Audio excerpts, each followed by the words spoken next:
On the night of April 25, 1973, in the small town of Enfield, Henry McDaniel, a resident of the town, found himself facing a strange and otherworldly creature on his doorstep.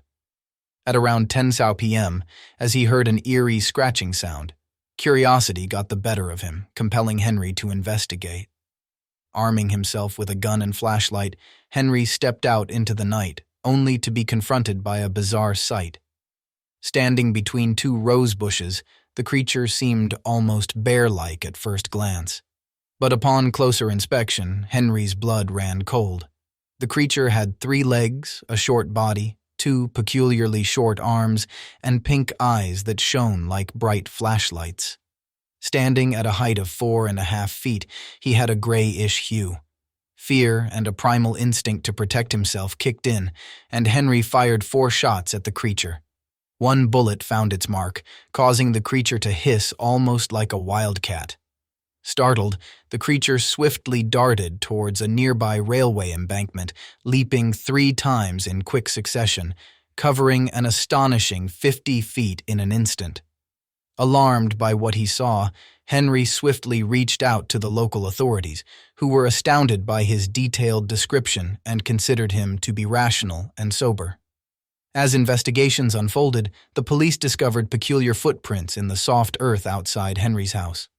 The prints resembled those of a dog, but with 6 toe pads. The authenticity of Henry's account was further confirmed when nearby residents said that a young boy named Greg Garrett had encountered the creature half an hour prior. Greg claimed that the creature had stepped on his feet, tearing his tennis shoes apart. However, days later, Greg confessed that his story was a hoax, just to tease Henry and a visiting newsman.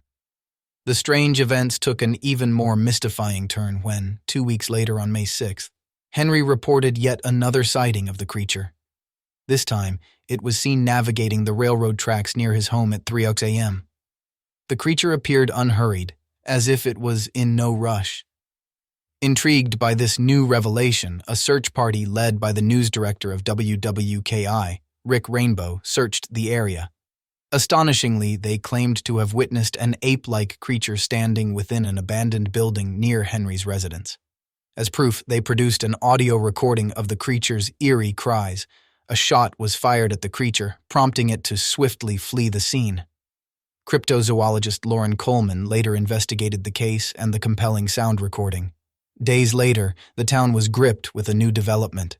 Following Henry's radio interview, reports emerged of gunshots fired and the arrest of 5 young men who had traveled to Enfield with the intention of photographing the creature. Carrying shotguns and rifles for protection, the men claimed to have sighted the elusive creature. However, the White County Sheriff dismissed their accounts as mere exaggerations, brushing off the incident as a wild monster hunting expedition. The men were ultimately charged with hunting violations. The mystery of the Endfield Monster continued to capture the imaginations of locals and outsiders alike. It left a mark on the town's history. To this day, the truth behind the bizarre encounters remains a topic of intrigue and speculation, ensuring that the legend of the Endfield Monster lives on.